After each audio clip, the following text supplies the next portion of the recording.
Hi everyone, nandito naman tayo sa The Missing Husband para sa 15th episode. So, 3 weeks na tayo. Let's check this Di ba nga out. sinabi ko sa'yo, dapat pinuntahan na natin si Nick dahil kailangan niya nga ng tulong. So, ito yung nangyari last time. Gusto ni Millie na puntahan agad si Nick, yung nang-hostage sa kanila, para sabihin sa pamilya na wala namang kasalanan si Nick, na pare-pareho lang silang biktima, kaya hindi siya dapat magalit ang pamilya niya. Pero nagpakamatay na yung tao. So dahil nagtatalo na silang mag-asawa, napaaway si Anton sa nung mag-decide siya na magpahangin or magpalipas ng oras sa isang bar. Tapos lalong nagalit yung family niya kay Millie. Siya rin naman ang sinisi. So yun na nga, napatrouble. So imbis na tulungan siya, inano pa siya, pinagchismisan. So ginawa na lang ni Anton ay nag-vlog ulit siya para sabihin kung ano talaga nangyari. Pero yung puro negative yung mga reaction ng mga tao, kaya nag-decide sila si Anton, na i-delete na lang yung account niya sa pagbablog, kasi dun daw nagsimula yung mga problema niya. At so tinatry na naman niya mag-move on sa lahat ng nangyaring ito, pero ayun, yung nanay niya nagpasulsul na dun sa kila Layla. So mag-a-advise na rin si Mama Sharon ng negative tungkol kay Gusto kita makausap tungkol sa asawa mo. yun, tungkol kay Millie. Buti naman nakapunta ka na. Ano bang sasabihin mo sa akin? Ay, eto na nga. Ayan. May kaibigan kasi ako na nasa Taiwan. Nakatrabaho siya dun sa isang factory.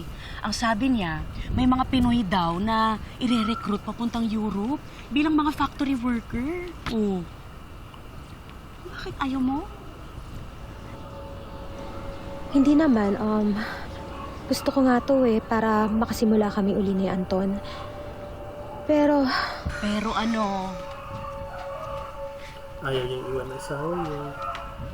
Makakalabas pa kaya kami ng bansa? Oo naman, bakit hindi? Wala naman silang demanda. Wala namang naghain ng formal case laban sa kanila. Dapat umalis na siya ngayon pa lang. Alam mo naman yung sitwasyon namin, di ba? Bakit? May kaso na ba laban kay Anton? May nakalatag na ba na arrest warrant? Nakakulong na ba siya? Ano bang problema, Ma?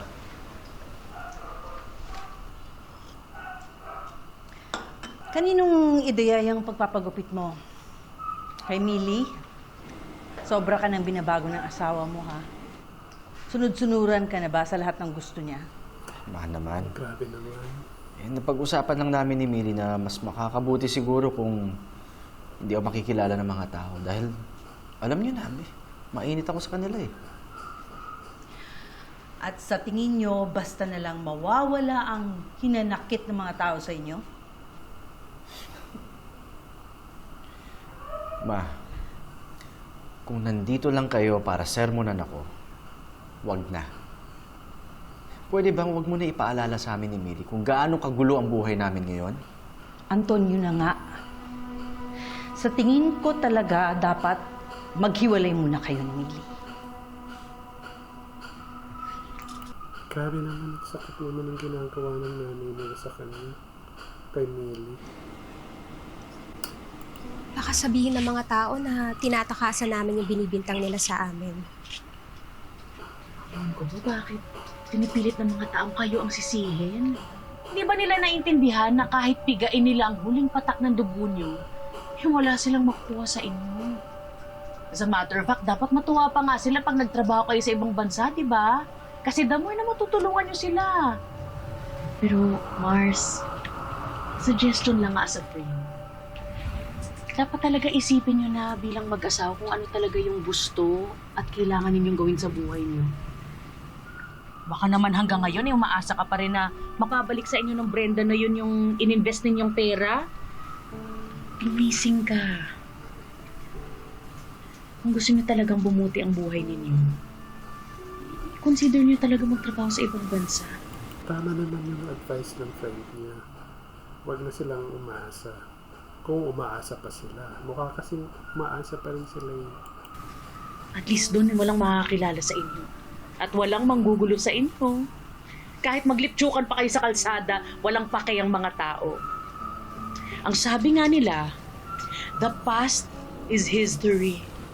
The future is a mystery. But today is a gift. Gets mo? Gift? Kasi present. Plus, free shipping to Czechoslovakia. Oh. Go mo na yan. Actually, naiisip. Go, tama yan. Anuhin nyo na yan. Samantalahin nyo na.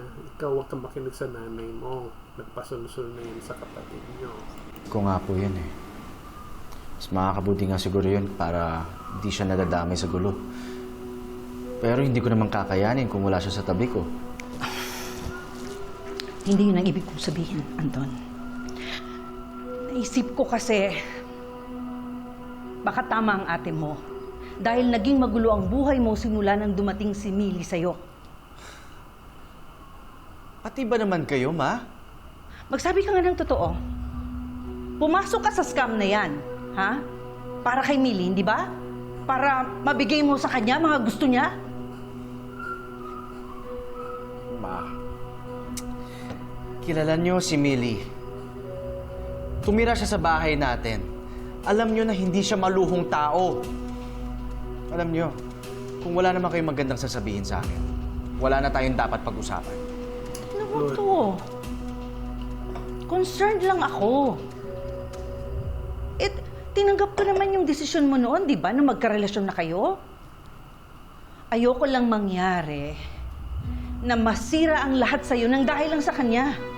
Walang kasalanan si Millie. Ma, ako ang nangarap. Ako ang nagtiwala sa isang scammer. Ako ang pumalpak. Kaya kung meron dapat sisihin dito, ako! Ako ang nagkamali. Buti naman, ina-assert mo yun sa magulang mo. Kawawa naman si Millie. At sa palagay mo, maayos ang lahat ng gulong ito dahil nagpagupit ka. O dahil naayos mo na yung bintana, babalik na ang sitwasyon sa normal.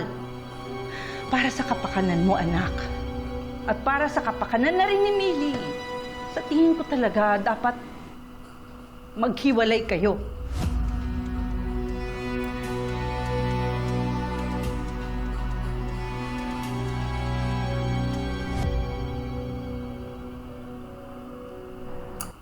Kakainis. sobrang pinagtutulungan si Millie ng mga to. Siya talaga pinag-iinitan eh. Siya lahat may kasalanan, pati nanay, ganun na rin yung nanay ni Anton. Dati kapatid lang. At sa palagay mo, maayos ang lahat ng gulong ito dahil nagpagupit ka. O dahil naayos mo na yung bintana, babalik na ang sitwasyon sa normal. Para sa kapakanan mo, anak. At para sa kapakanan na rin ni Millie. Sa tingin ko talaga, dapat maghiwalay kayo.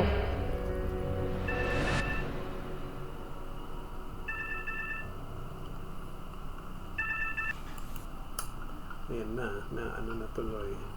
Napaisip-isip na siya. Mukhang nagpapasunsul na rin. Hello? Sino to? Ito ba si Anton Rosales? Ano kailangan mo? Ikaw ang may kailangan sa akin. Dahil may impormasyon ako kung nasan si Brendan Salazar.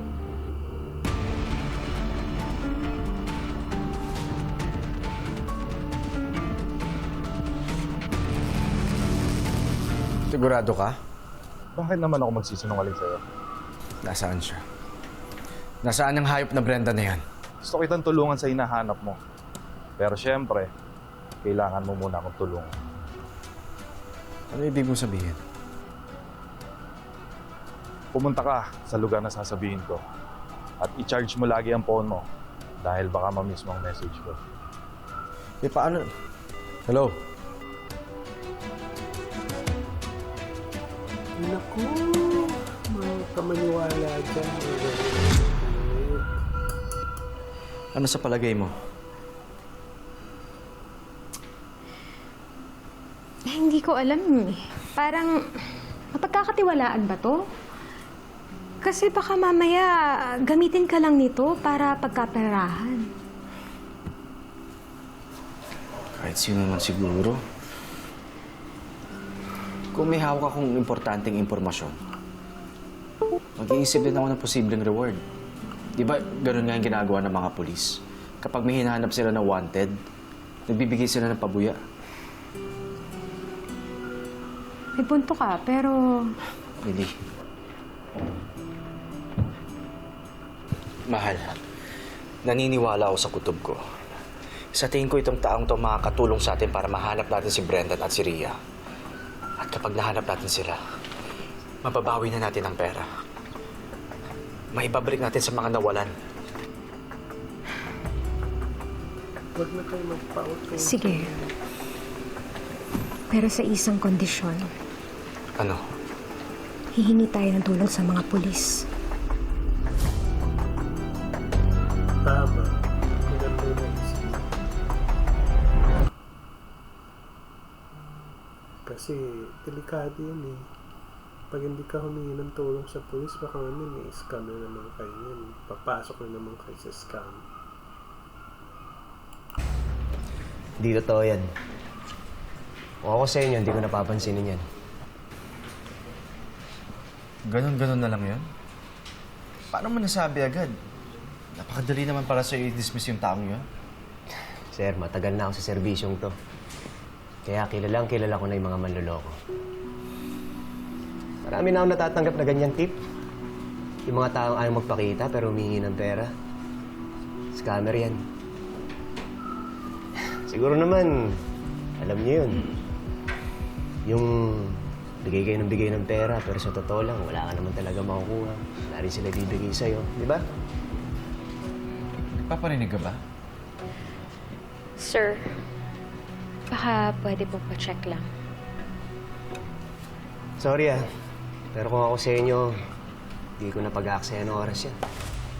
Tama. Huwag kami kayo dyan, polis yan. Kung may kukwarta. Baka yan pa eh. Puti hindi kayo kinukwartahan yun. Yung isang polis kinukwartahan kayo. Eh, paano nga kung totoo ito? Sige, sir. Kung mas marunong kayo sa amin, mas may alam kayo, wala namang pumipigil sa inyo na puntahan yung taong yan. Basta pag naloko kayo niyan, huwag kayong babalik sa amin at sasabihin nyo na hindi namin kayo na-warningan.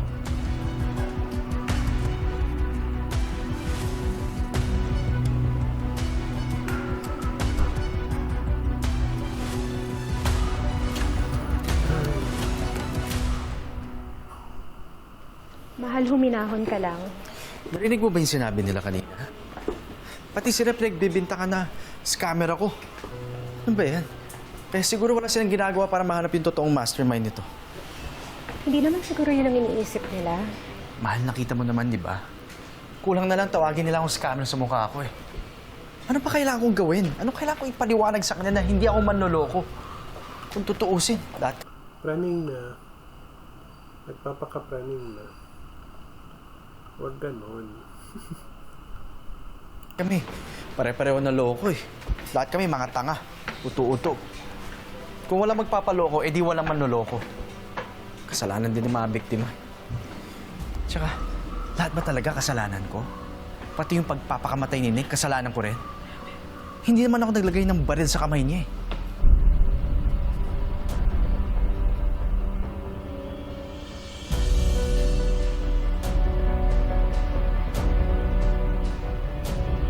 Pero Millie, kilala mo naman ako, di ba? Kung may magagawa lang sana ako, ginawa ko na. Alam ko naman yun, kaya hindi kita sinisisi. Kaya I'm sorry kung napafeel ko sa'yo yun. Hindi ko intention. Sorry na, mahal. Alam mo naman, gustong-gusto ko lang talaga hanapin si Brenda. Kailangan malinis ko ang pangalan niya. Patunayan sa mga tao na hindi ako manluloko. Ay, Diyos ko. Medyo puro daldala ng eksena.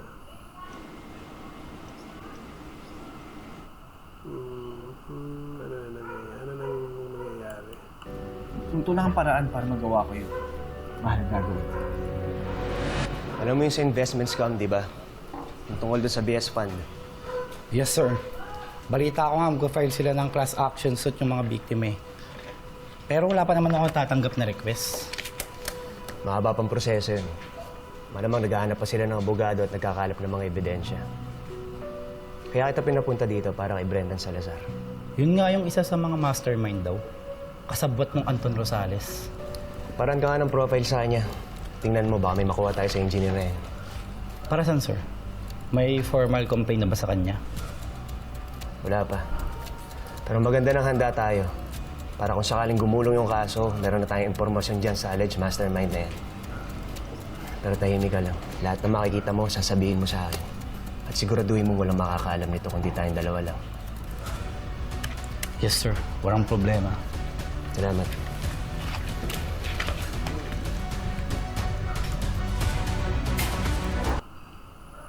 Ay, buti naman. At least may isang kumilos. Pero hindi pala talaga sila kikilos nang walang complaint.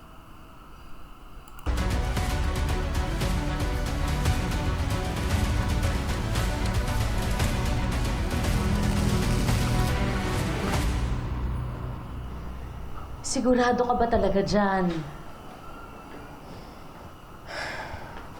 Sabi ni Anton, may kutob daw talaga siya na may konkretong impormasyon itong taong to tungkol kay Brendan. Kutob? Hindi ba kutob din ang nagsabi kay Anton na yayaman kayo?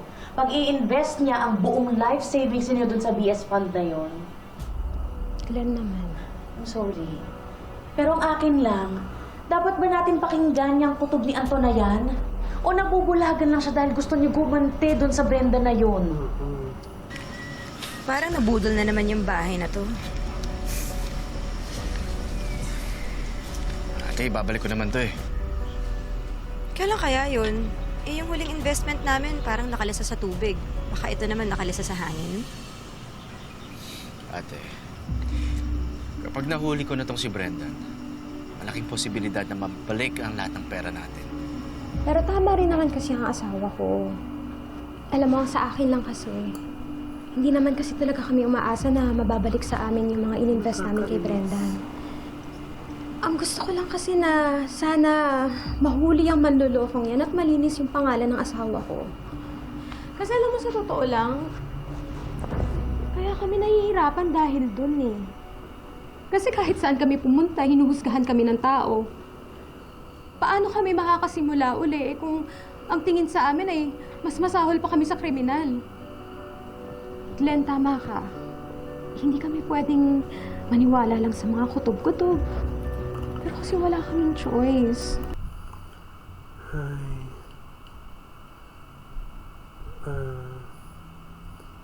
Nakakainis. Nakakainis yung sitwasyon kinaroroonan nila. Sa totoo lang. Kung hindi kami aasa doon sa kaunting paniniwala na malilinis ang pangalan ni Anton at mahuhuli yung mga nanloko sa ating lahat. Siguraduhin mo lang na mahuhuli mo ang mokong na yon para matapos ang problema natin. Ma, hindi matatapos yan hanggat nakadikit sa kanya si Millie. Dahil ang totoong malas ay ang asawa niya. Ate naman eh. Sorry naman. Nakasakit ba ako ng damdamin? Nagsasabi lang naman ako ng totoo, Anton. Sige na, gawin mo na yung dapat mong gawin. Salamat ha. Naku, napakagaling ng convincing powers mo talaga, Millie. Dahil mahal kita. O eto, 10,000 pesos. Sensya ka na yan ng kaya ko. Sabi nga nila, a friend in need is a friend to avoid. O siya, Ay, Diyos ko. tara na! Hulihin na natin yung Brenda na yan.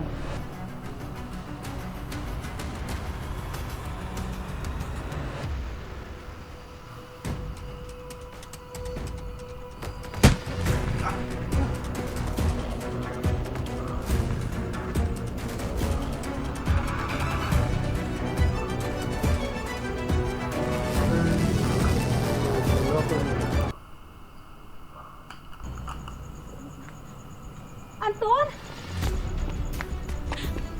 Anton! Anton! Anton, please, ano nangyari sa'yo? Anton, ano nangyari sa'yo? Yung pera! Ano pera? Yung pera! Ano pera?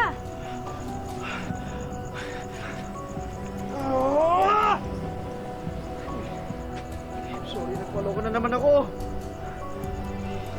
Hanapin ko siya. Hindi. Dalhin mo na kita sa ospital.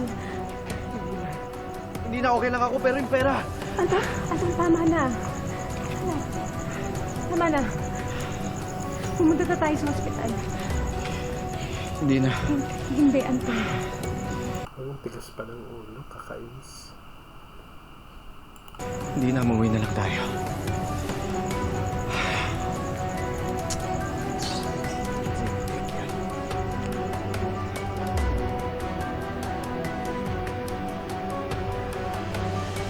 Pinautang kita dahil alam ko at akala ko maayos kang kausap. Magbabayad ka sa akin. Kung hindi, ipapangalandakan ko sa lahat ng tao na balasubas ka kagaya ng asawa mo. Ito kasi hinahanap ko. Gusto ko lang itanong kung napadaan na ang taong to. Si Engineer Dran Rev yan. Madalas siya dito. Malakas kasi ang tayaan at pustahan dito sa casino, kaya tago. Sa timbrehan mo lang ako kapag dumaan dito si Engineer. Dran Rev ang ginagamit ng pangalan. Kaya pala natin siya hindi nakikita dahil ibang tao ang hinahanap natin. Ay, nako. Patuloy natin pag-aaksayahan ang panahon yang si Brenda na yan. Pwede tayong magsimula uli ng ibang bansa. Kumita tayo uli ng pera. Para saan? Para bayaran ng mga taong naniningil sa atin. Kailangan mo mamili. Ako o yung paghahanap dyan kay Brenda?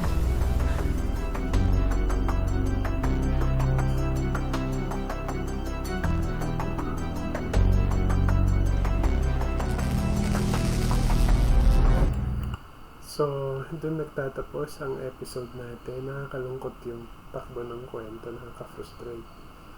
Kasi it's one direction na yun talaga yung pupuntahan ng mga characters. Sobrang naglubog na sa paghahanap ng paghahabol sa wala. So anyway, that's it.